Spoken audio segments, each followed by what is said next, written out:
তাইলে 1 নম্বর আমরা রমাদানে তাকওয়া শিখেছি, তাকওয়াকে চর্চা করতে হবে।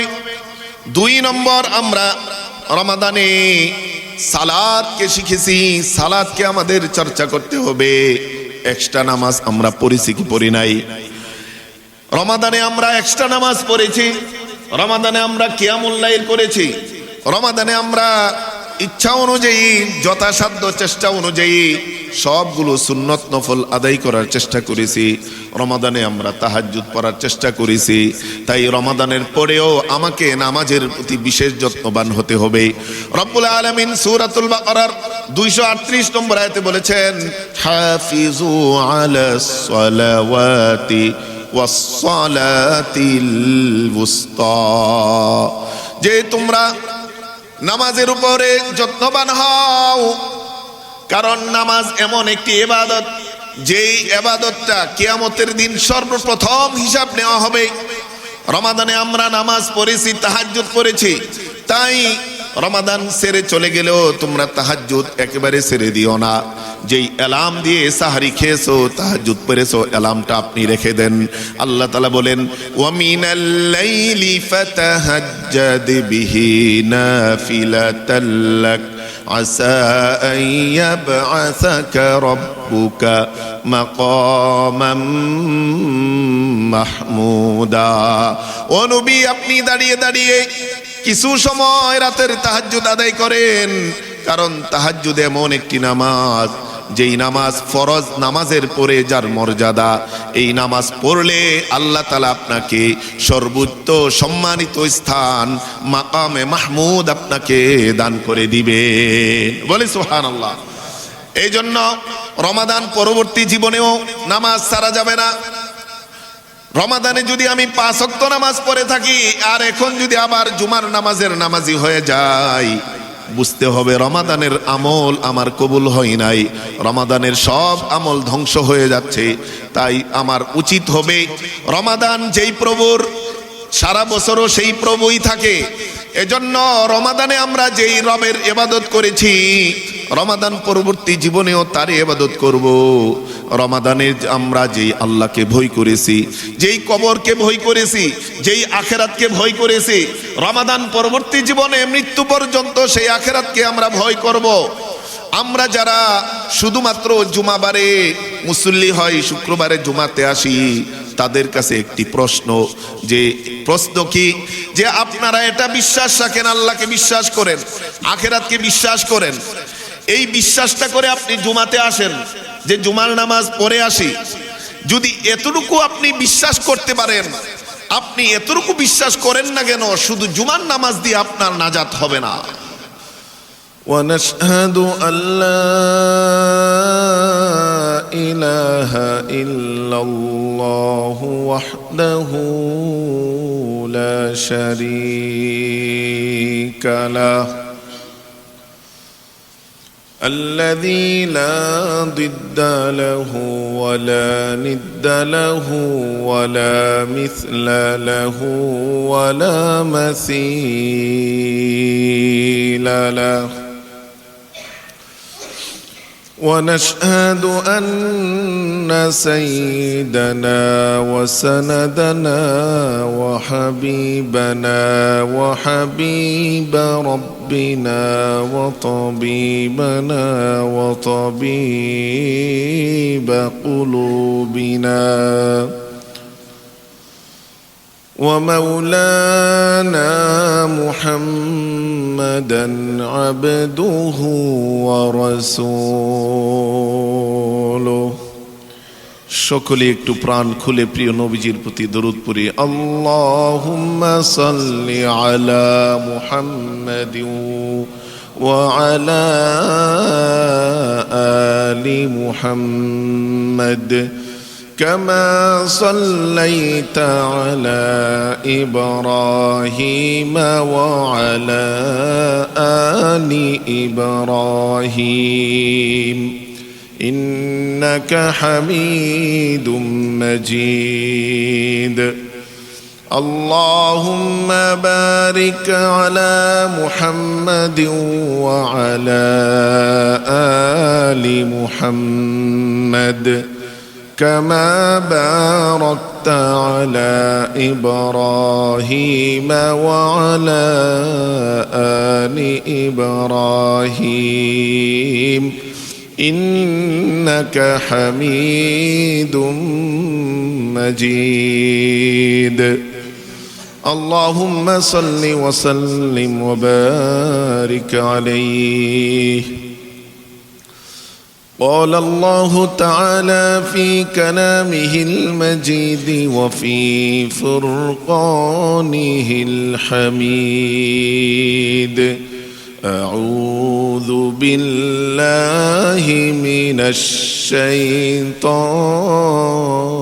الرجيم بسم الله الرحمن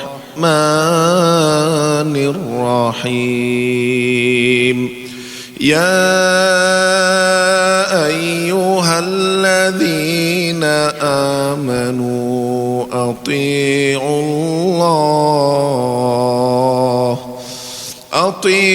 الله وأطيعوا الرسول ولا تبطلوا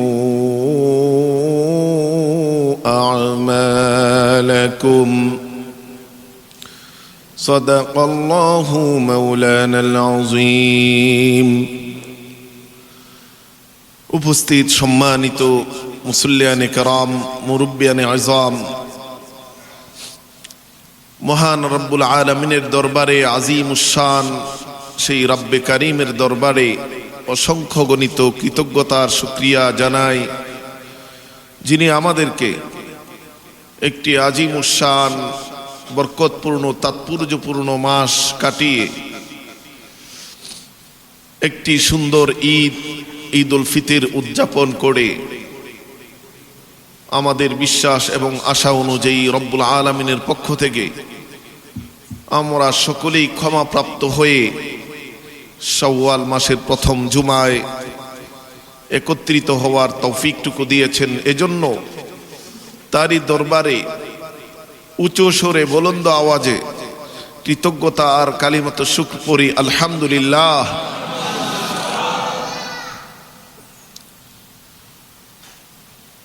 সম্মানিত হাজিরিন, আমরা বিগত একটি মাস সিয়াম সাধনার পর প্রায় আল্লাহর অশেষ কৃপায় 5টি জুমা এই রমাদানে আমরা আদায় করতে পেরেছি। এরপর ঈদ উল ফিতরের মতো একটি ঈদ উৎসব, যেটি আমাদের জন্য ইবাদত এবং উৎসব, সুন্দর একটি ঈদ উদযাপন করতে পেরেছি। যেই ঈদটি ছিল মুমিনের জন্য, মুসলমানের জন্য পুরস্কার পাওয়ার ঈদ, প্রতিদান পাওয়ার ঈদ, যেই দিনে রব্বুল আলামিন সারা রমাদানের প্রতিদান পুরস্কার বান্দাকে বুঝিয়ে দিয়েছেন। বলি সুবহানাল্লাহ। যেই দিনের ব্যাপারে রব্বুল আলামিন নিজে বলেন, ইরজিউ ফায়ারজিউনা মাগফুরান লাহুম। আল্লাহ তাআলা ফেরেশতাদেরকে সাক্ষী রেখে বলেন, ফেরেশতারা সাক্ষী থাকো, আজকের দিনে যারা রমাদানের রোজা রেখে কিয়াম করে এই ঈদের মাঠে উপস্থিত হয়েছে, ঈদের নামাজে উপস্থিত হয়েছে, তাদেরকে আমি বেগুনা মাসুম বাচ্চার নেই নিষ্পাপ করে বাড়িতে ফিরিয়ে দিব। তা আমাদের বিশ্বাস এবং রব্বুল আলামিনের কাছে আশা যে আল্লাহ তাআলা আমাদের গুনাহগুলোকে মোচন করে দিয়েছেন, আমাদেরকে নিষ্পাপ করে দিয়েছেন। তো যেহেতু আল্লাহর এক বড় মেহেরবানিতে কৃপায় রমাদান পেয়েছি এবং রমাদানে আমাদের গুনাহগুলো ক্ষমা করাতে পেরেছি, এখন রমাদান পরবর্তী জীবনে এমন আমল আমাদের করা উচিত, এমন ভাবে জীবন পরিচালনা করা উচিত যেন আমাদের সেই আমলগুলোর ধারা অব্যাহত থাকে, সেই আমলগুলো যেন বিনষ্ট না হয়ে যায়, সেই আমলগুলো যেন কবুল হয়। কারণ কোনো আমাল কবুল হওয়ার অর্থ হলো যে আমি মুত্তাকি, আর আল্লাহ তাআলা মুত্তাকি বান্দার থেকে আমল কবুল করেন। আর সেই আমল কবুল হওয়ার আলামত হলো সেই সুন্দর আমলের পরে, নেক আমলের পরে পরবর্তী আরেকটা নেক আমল এবং নেক আমলের উপরে চলার তৌফিক আল্লাহ দেন। সেটা হলো পূর্ববর্তী আমল কবুলের আলামত। বলি সুবহানাল্লাহ। এখন আমরা যদি আমাদের এই রমাদানের আমালগুলোকে অব্যাহত রাখতে পারি, চালু রাখতে পারি, এর উপর অটল এবং অবিচল থাকতে পারি, বুঝতে হবে আমাদের রমাদানের আমাল কবুল হয়েছে। এজন্য সেই আমলগুলো যেন বিনষ্ট না হয়ে যায়, আমাদের সতর্ক সজাগ দৃষ্টি রাখতে হবে। আর বিনষ্ট না হওয়ার জন্য যা উচিত, আমাদের আমলের উপরে নিজেদেরকে অটল রাখা, অবিচল রাখা, অব্যাহতভাবে আমল করে যাওয়া।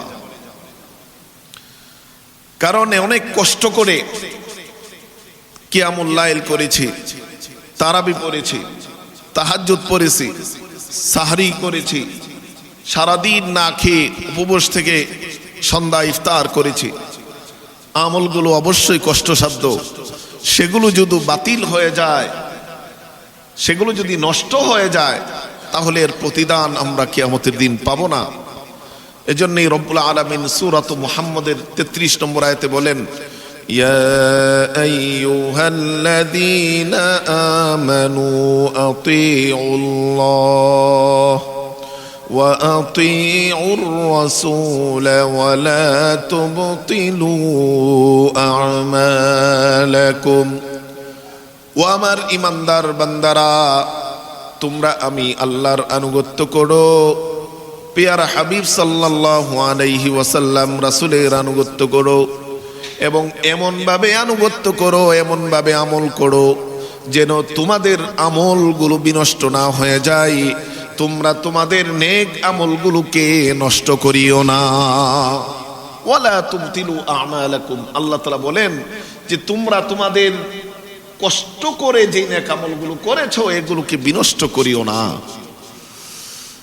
রব্বুল আলামিন সূরাতুন নাহলের 92 নম্বর আয়াতে বলেছেন, ওয়ালা তাকুনু কাল্লাতিনা ক্বাদাত গজলাহা মিন বাদি কুওয়াতিন আনকাসা ولا تكونوا كالتي نقضت غزلها من بعد قوة أنكاثا। তোমরা ওই নারীর মতো হয়ো না যেই নারী অনেক কষ্ট করে সুতা দিয়া কিছু তৈরি করে, বুনে সুতা দিয়ে তৈরি করে কোনো কিছু তৈরি করার পর সুতা পাকাইয়া সুন্দর একটা মজবুত একটা জিনিস তৈরি করে তারপরে সেটাকে এমনি এমনি সে কেটে টুকরো করে দেয়। ওই নারীর মতো হয়ো না। যদি ওই রকম টুকরো করে দিতেই হয় তাহলে এত পরিশ্রম করে সুতা দিয়ে কেন সুতা পাকায়া সুন্দর মজবুত ওই জিনিস বানানোর প্রয়োজন কেন ছিল? যেহেতু এই জিনিসটা যদি নষ্ট করে দাও ওই কষ্টটা বৃথা যাবে। এজন্য তোমরা কোনো আমল করে আমলটাকে এমন আমলের মাধ্যমে তোমরা নষ্ট করিও না যেই আমল করলে তোমাদের পূর্ববর্তী আমলগুলো বাতিল হয়ে যায়। এজন্য আল্লাহ বলেন যে ওই নারীর মতো তোমরা হয়ো না যেই নারী কষ্ট করে সুতো দিয়ে কোনো কিছু তৈরি করে তারপরে আবার সেটাকে কেটে টুকরো টুকরো করে দেয়। তার সকল চেষ্টা প্রচেষ্টা যেমন বৃথা যাবে, তোমরাও তোমাদের কষ্ট করে যে আমলগুলো করবে নেক আমল, সেই আমলগুলোকে তোমরা এরকম কেটে টুকরো টুকরো করে বিনষ্ট করে দিও না। কারণ শয়তান আমাদের পিছনে লেগে আছে।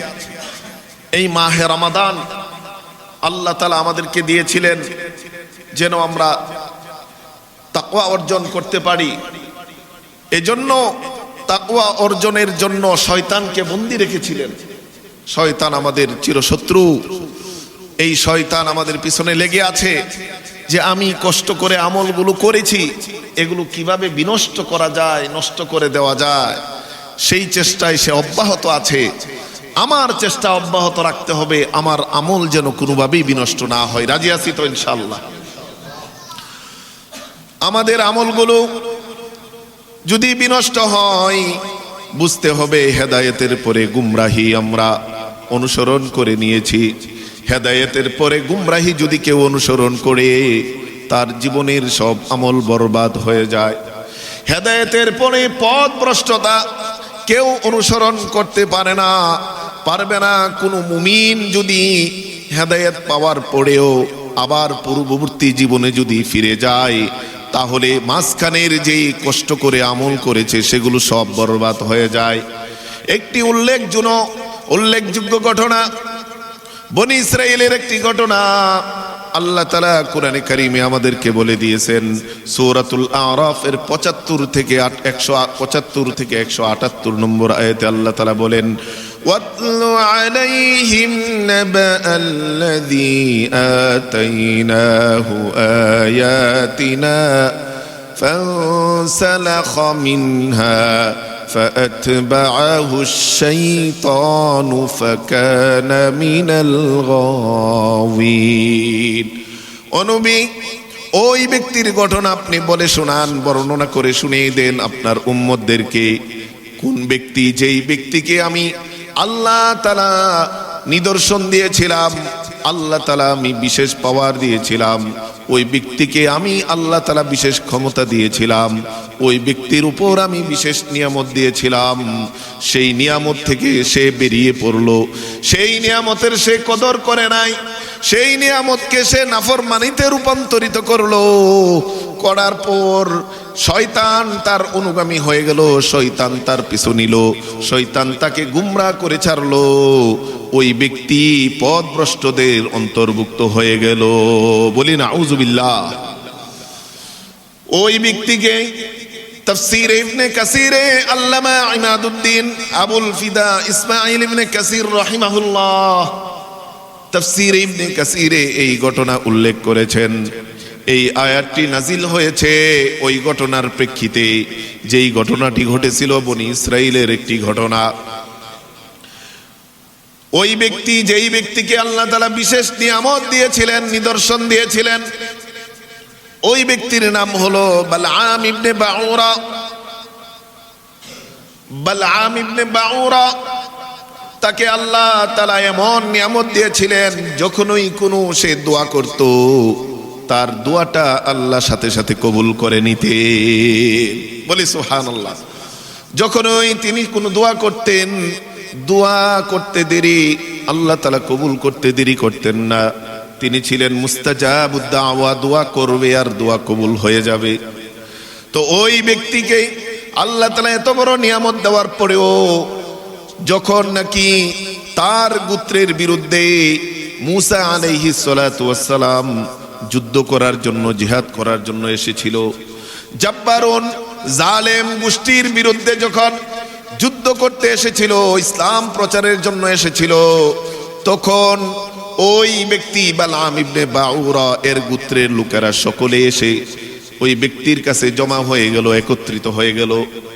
ও বালআম ইবনে বাউরা, মুসা যদি আমাদের মাঝে ইন্নাযারা আলাইনা ইহলিকুনা, যদি আমাদের উপর বিজয় লাভ করে, মুসা আমাদেরকে ধ্বংস করে দিবে, আমাদের আগের ধর্ম থেকে সে ধর্মান্তরিত করে ফেলবে। ও মাল বালআম ইবনে বাউরা, তুমি দোয়া করো মুসা যেন আমাদের জনপদে না ঢুকতে পারে। তুমি আল্লাহর কাছে দোয়া করো যেন মুসা আমাদের এলাকায় না আসতে পারে, মুসা আর আমাদের মধ্যে যেন আল্লাহ কোনো প্রতিবন্ধকতা তৈরি করে দেয়।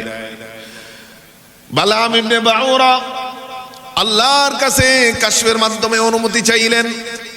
ও আল্লাহ, মুসা আলাইহিস সালাতু ওয়াস সালাম একজন পয়গাম্বর, ওনার বিরুদ্ধে দোয়া করতে বলতেছে আমার জাতি, আমার গোষ্ঠী। আল্লাহর পক্ষ থেকে রেড সিগন্যাল এসেছে, বলে না, তুমি মুসার বিরুদ্ধে দোয়া করতে পারবা না।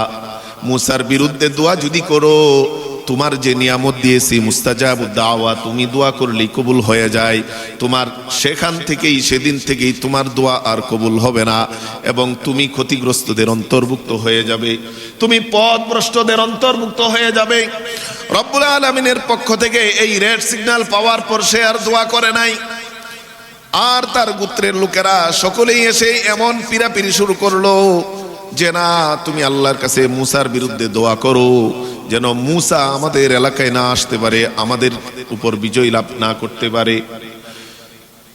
তার গোত্রের লোকেরা বালাম ইবনে বাউরার সাথে না পেরে তখন তার স্ত্রীর কাছে চলে গেল।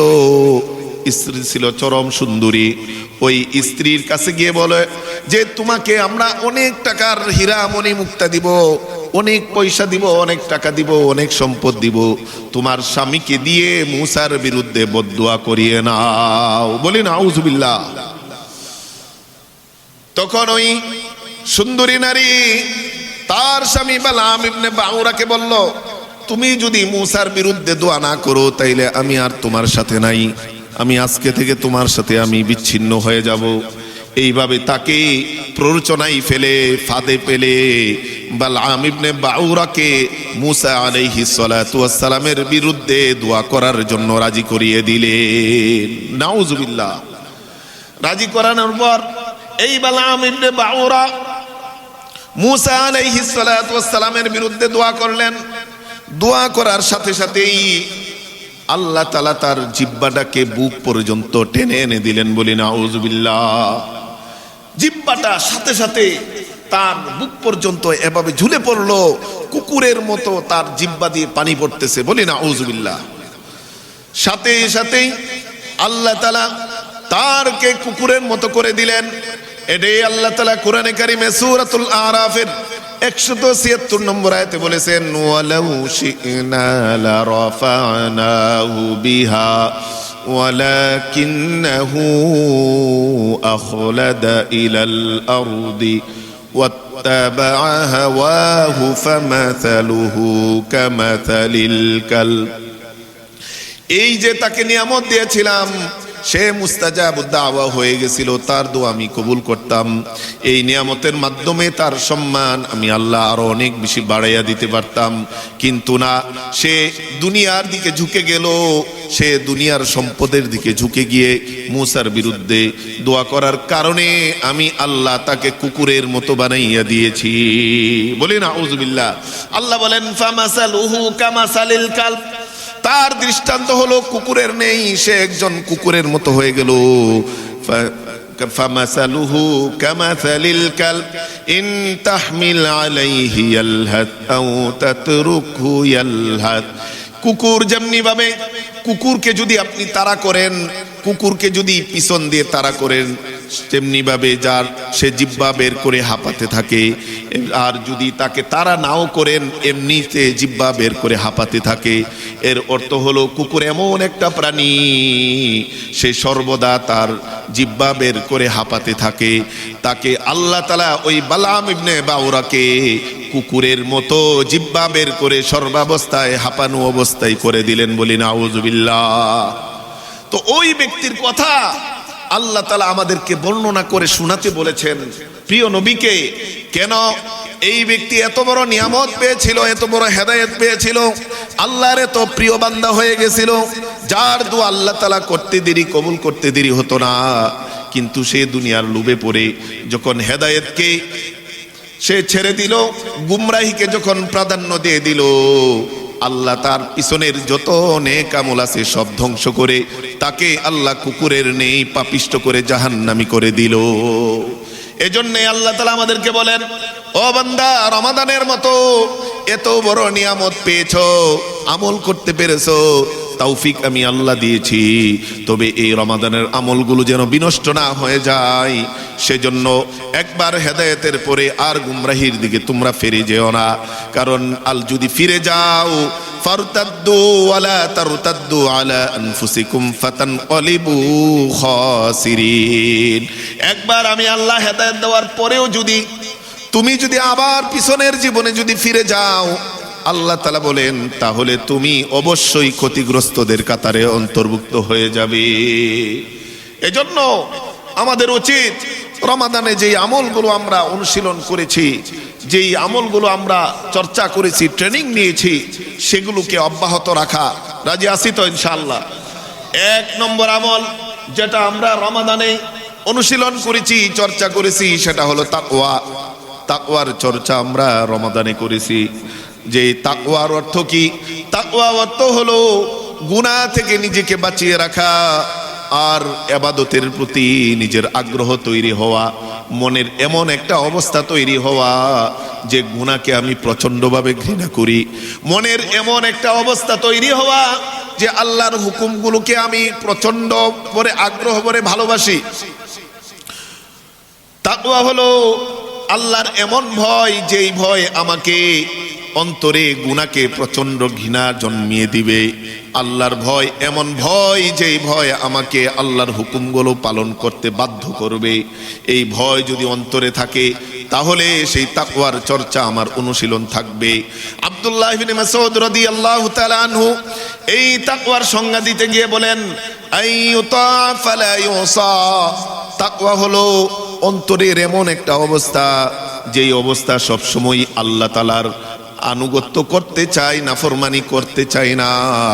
আইয়ুযকারা ফালা ইউনসা, মনের এমন একটা অবস্থা যেই মন সবসময় আল্লাহকে স্মরণ রাখতে চায়, কখনো আল্লাহকে ভুলে না। ওয়া আইয়ুশকারা ফালা ইউকফার, তাকওয়ার মনের অবস্থা হলো এমন একটা অবস্থা সবসময় আল্লাহর কৃতজ্ঞতা আদায় করে, কখনো নাফরমানি করে না। এই অবস্থাটা আমাদেরকে আল্লাহ তাআলা রমাদানে শিক্ষা দিয়েছে। এটাকে চর্চা করে সারা বছর সারা জীবন এর উপরে থাকতে হবে। রাজি আছি তো ইনশাআল্লাহ? শুধু তাই না, তাকওয়ার একটি সুন্দর ব্যাখ্যা উবাই ইবনে কাব রাদিয়াল্লাহু তাআলা আনহু দিয়েছেন। উবাই ইবনে কাব রাদিয়াল্লাহু তাআলা আনহু এমন একজন জলিলুল কদর সাহাবী, যেই সাহাবীকে আল্লাহ তাআলার নবী, আল্লাহ তাআলা প্রিয় নবীকে বলেন, ও নবী আপনি উবাই ইবনে কাব থেকে কোরআন তেলাওয়াত শুনেন। উবাই ইবনে কাব থেকে প্রিয় নবী সাল্লাল্লাহু আলাইহি ওয়াসাল্লাম প্রায় কোরআন তেলাওয়াত শুনতেন, কারণ উবাই ইবনে কাবের তেলাওয়াত অনেক সুন্দর ছিল। আল্লাহ তাআলা তার তেলাওয়াতকে অনেক বেশি আল্লাহ তাআলা পছন্দ করতেন। সেই উবাই ইবনে কাব, যেই উবাই ইবনে কাবের ইমামতিতে ওমর ইবনুল খাত্তাব রাদিয়াল্লাহু তাআলা আনহু 20 রাকাত তারাবির প্রচলন করিয়েছিলেন, এমন জলিলুল কদর সাহাবী হলেন উবাই ইবনে কাব।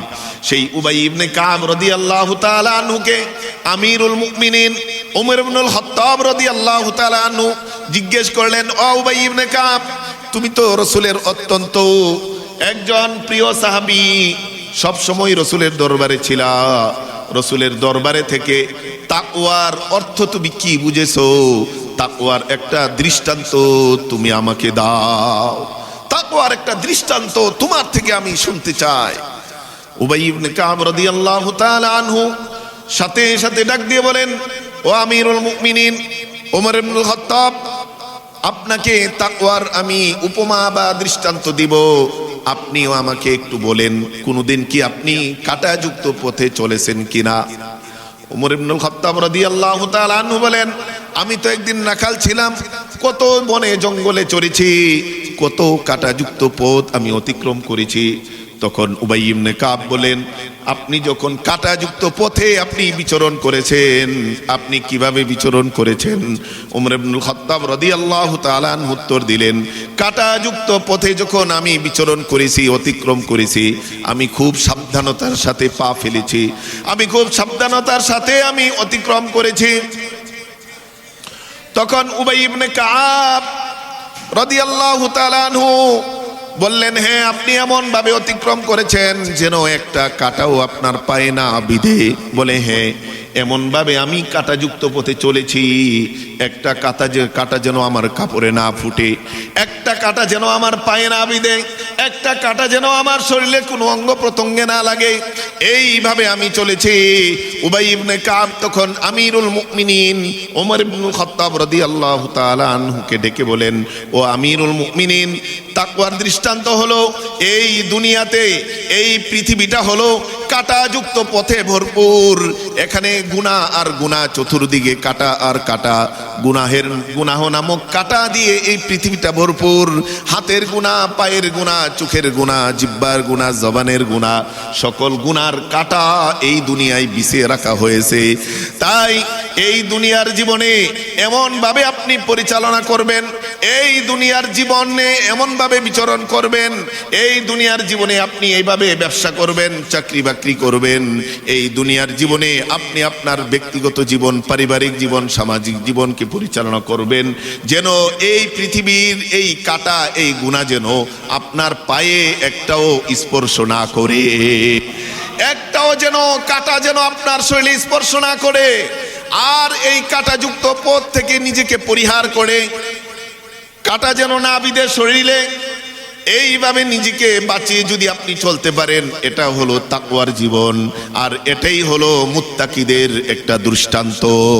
এই হলো মুত্তাকি জীবনের একটি দৃষ্টান্ত। বলি সুবহানাল্লাহ। তাইলে এই দুনিয়ায় চতুর্দিকে কাঁটা আর কাঁটা, যেদিকে যায় সেদিকে গুনাহ আর গুনাহ।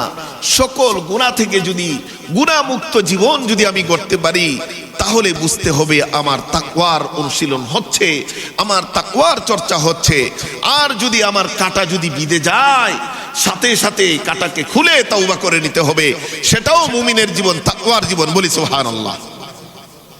তাইলে 1 নম্বর, আমরা রমাদানে তাকওয়া শিখেছি, তাকওয়াকে চর্চা করতে হবে। 2 নম্বর, আমরা রমাদানে সালাতকে শিখেছি, সালাতকে আমাদের চর্চা করতে হবে। এক্সট্রা নামাজ আমরা পড়েছি কি পড়ি নাই? রমাদানে আমরা এক্সট্রা নামাজ পড়েছি, রমাদানে আমরা কিয়ামুল লাইল করেছি, রমাদানে আমরা ইচ্ছা অনুযায়ী, যথাসাধ্য চেষ্টা অনুযায়ী সবগুলো সুন্নত নফল আদায় করার চেষ্টা করেছি। রমাদানে আমরা তাহাজ্জুদ পড়ার চেষ্টা করেছি। তাই রমাদানের পরেও আমাকে নামাজের প্রতি বিশেষ যত্নবান হতে হবে।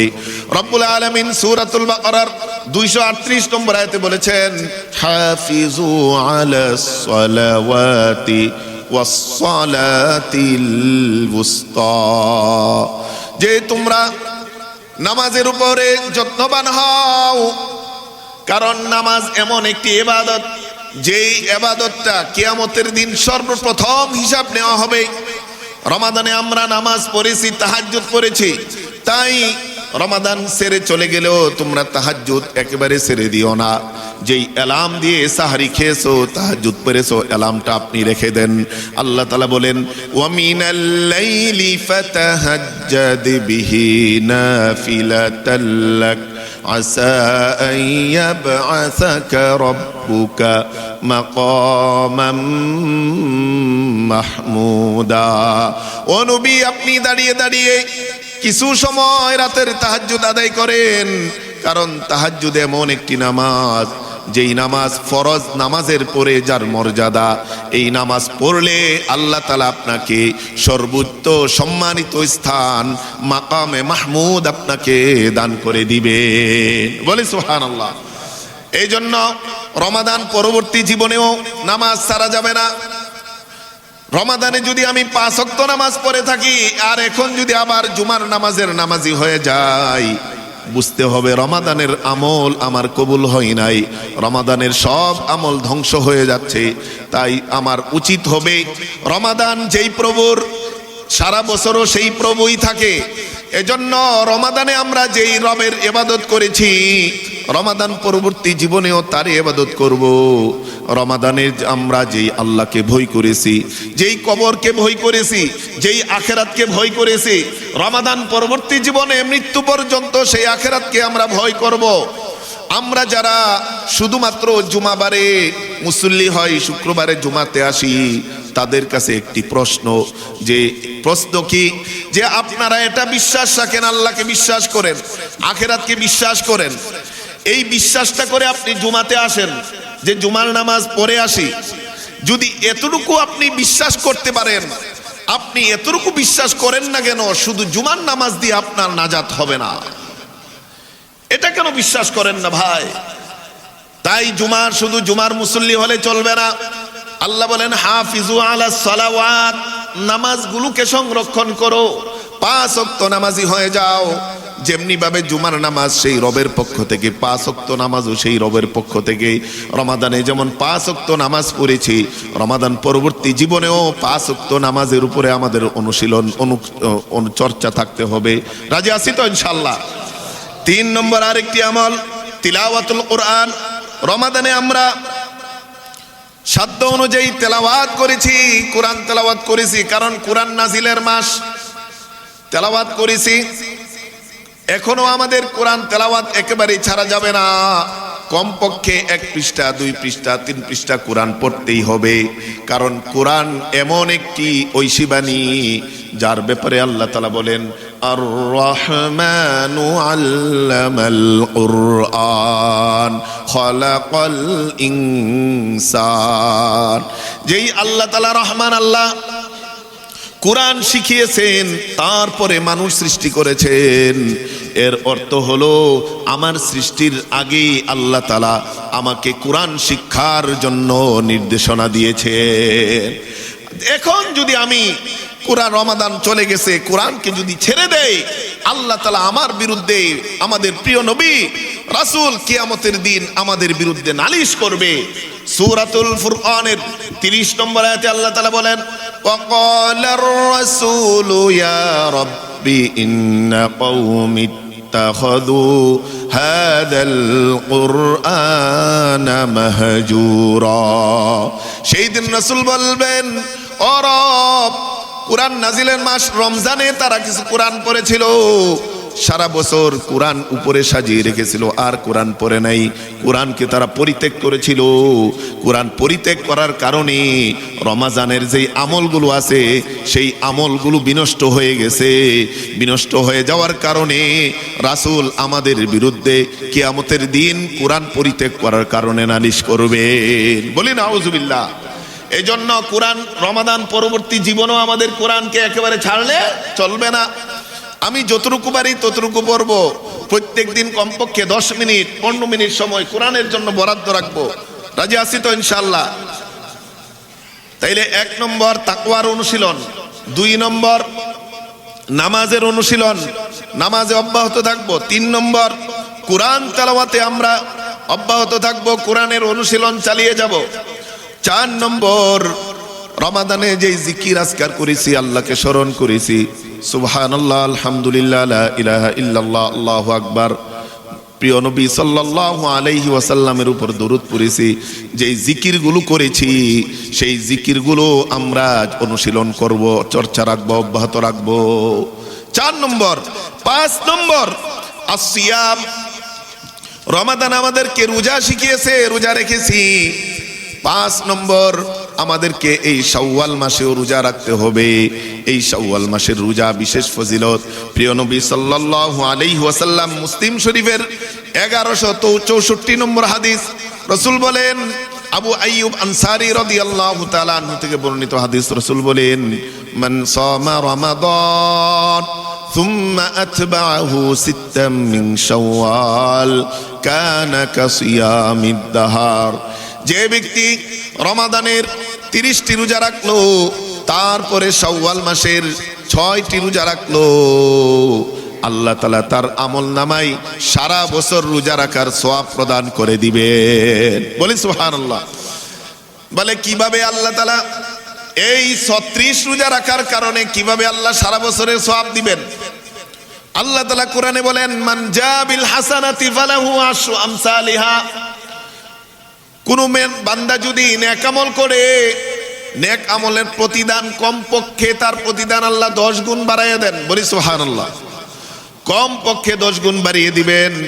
এই রমাদানে আমি 30 রোজা রেখেছি, 30 10 দিয়ে গুণন দেন, গুণন দিলে 300 দিন, অর্থাৎ 1 মাস রোজা রাখার বিনিময়ে আল্লাহ আমার আপনার আমল নামায় 10 মাস রোজা রাখার সওয়াব প্রদান করে দিবেন। বাকি রইল কয় মাস? 2 মাস। এই 2 মাস সওয়াবের জন্য রাসূল বলেন, এই শাওয়াল মাসে যদি 6টি রোজা রাখো, 6 গুণন 10, 6 10 60, অর্থাৎ এই 6টি রোজা রাখলে বাকি 2 মাসও রোজা রাখার সওয়াব পাবে। তার মানে রমাদানের রোজা রাখার পর শাওয়ালে যদি কেউ 6টি রোজা রাখে, আল্লাহ তাআলা তার আমল নামায় সারা বছর রোজা রাখার সওয়াব প্রদান করে দিবেন। বলি সুবহানাল্লাহ। আমরা এই শাওয়ালের 6টি রোজা রাখবো তো ইনশাআল্লাহ? প্রশ্ন করতে পারেন যে হুজুর রোজা আমরা কখন থেকে রাখবো? ঈদের পর দিন থেকে আপনি রাখতে পারেন। বিশেষ করে বৃহস্পতি এবং সোমবার এই দিনগুলোর রোজার আলাদা ফজিলত আছে, সেই দিনগুলোতে রাখতে পারেন। বিশেষ করে 13, 14, 15 আইয়ামে বীজের রোজা সেই দিনগুলোতে রাখতে পারেন। সেগুলোতে রাখলে বিশেষ আবার ফজিলত আছে। শাওয়ালের রোজার ফজিলত, 2 ফজিলত একসাথে মিক্স হবে। তাহলে আমাদের কমপক্ষে এই রোজা সারা বছর কিছু না কিছু রাখতে হবে। বৃহস্পতি, সোম এবং আইয়ামে বীজের 3টি রোজা, যেই রোজাগুলো সাধারণত রাসূল ছাড়তেন না, এই রোজার প্রশিক্ষণ দিয়ে আমাদেরকে বলা হয়েছে এই রোজার অনুশীলন চর্চা যেন আমরা সারা বছরই করি। পাশাপাশি এই শাওয়ালে যেন কমপক্ষে 6টি রোজা অবশ্যই রাখি। রাজি আছি তো ইনশাআল্লাহ?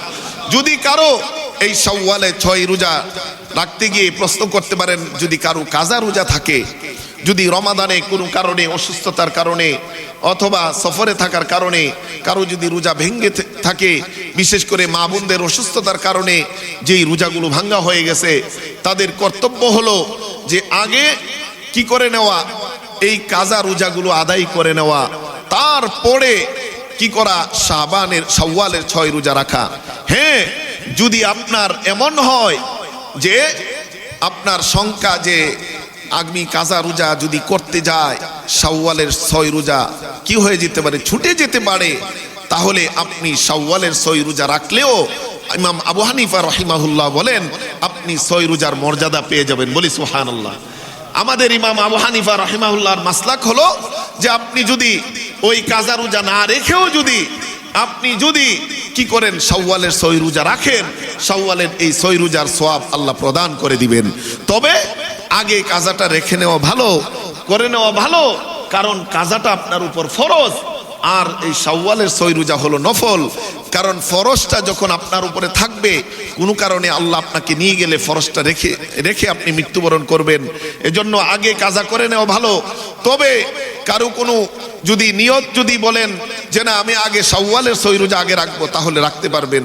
এজন্য আমাদের এই রমাদানের অনুশীলন চর্চা 5 নম্বর আমল রোজা আমরা অব্যাহতভাবে অনুশীলন করব, চর্চা রাখবো। রাজি আছি তো ইনশাআল্লাহ? এই আমলগুলো তাকওয়া এর অনুশীলন আমরা করেছি। রমাদান পরবর্তী জীবনে তাকওয়ার চর্চা আমরা করব। সালাত আমরা এক্সট্রা অনুশীলন করেছি রমাদানের পরেও এই আমলগুলোর সালাতের নামাজের আমরা কি করব, অনুশীলন করে যাব। 5 ওয়াক্ত নামাজ করব, তাহাজ্জুদ পড়ব, সুন্নত নফলগুলো পড়ার চেষ্টা করব। 3 নম্বর আমরা কোরআনের অনুশীলন করেছি, কোরআনের ট্রেনিং নিয়েছি, কোরআন তেলাওয়াত করেছি, কোরআন শুনেছি। রমাদান পরবর্তী জীবনেও আমরা কোরআন তেলাওয়াত শুনবো এবং করব। 4 নম্বর বিভিন্ন জিকির আজকার আমরা এক্সট্রা করেছি রমাদানে, আমরা রমাদান পরবর্তী জীবনেও সেই জিকির আজকারগুলো অব্যাহত রাখবো। 5 নম্বর আমরা রমাদানে রোজা রেখেছি, রমাদান পরবর্তী জীবনেও আমরা রোজার অভ্যাস রাখবো, এটাকে ট্রেনিং হিসেবে করে রাখবো, এর অনুশীলন এবং চর্চা অব্যাহত রাখবো। রাজি আছি তো ইনশাআল্লাহ? আল্লাহ তাআলা আমাদের সকলের আমলগুলোকে কবুল আর মঞ্জুর করে নিন, এবং রমাদানে যে আমলগুলো আমরা করেছি সেগুলো যেন অব্যাহতভাবে চর্চা রাখতে পারি, অনুশীলন করতে পারি। এবং অনুশীলন করা মানেই হলো আমার পূর্ববর্তী রমাদানের আমলগুলো কবুল হওয়া। যদি আমি অনুশীলন রাখতে পারি, বুঝতে হবে আমার রমাদানের আমল কবুল হয়েছে। আল্লামা হাসান বসরি রাহিমাহুল্লাহ বলেন, ইন্নামা জাযাউল হাসানাতি আল হাসানাতু বাদাহা। কোনো ভালো কাজের প্রতিদান পাওয়ার শুভ লক্ষণ হলো এরপরে কোনো ভালো কাজের তৌফিক আল্লাহর পক্ষ থেকে পাওয়া। বলি সুবহানাল্লাহ। যদি আমি ভালো কাজের তৌফিক যদি পাই, বুঝতে হবে এর প্রতিদান নিশ্চিত আমি আল্লাহর কাছে পাবো। আর যদি কোনো আমলের পরে আমল ছুটে যায়, বুঝতে হবে ওই আমলটা ধীরে ধীরে বিনষ্ট হয়ে যাবে। আল্লাহ তাআলা আমাদের যত জীবনে যত আমল করেছি, রমাদানে যত আমল করেছি, সবগুলো আমলকে আমাদের জন্য কবুল আর মঞ্জুর করেন। সকলে বলে আমিন। এবং এর উত্তম প্রতিদান আমাদেরকে কিয়ামতের কঠিন দিনে দেওয়ার ব্যবস্থা করে দেন। ওয়া আখিরু দাওয়ানা আনিল হামদুলিল্লাহি রাব্বিল আলামিন।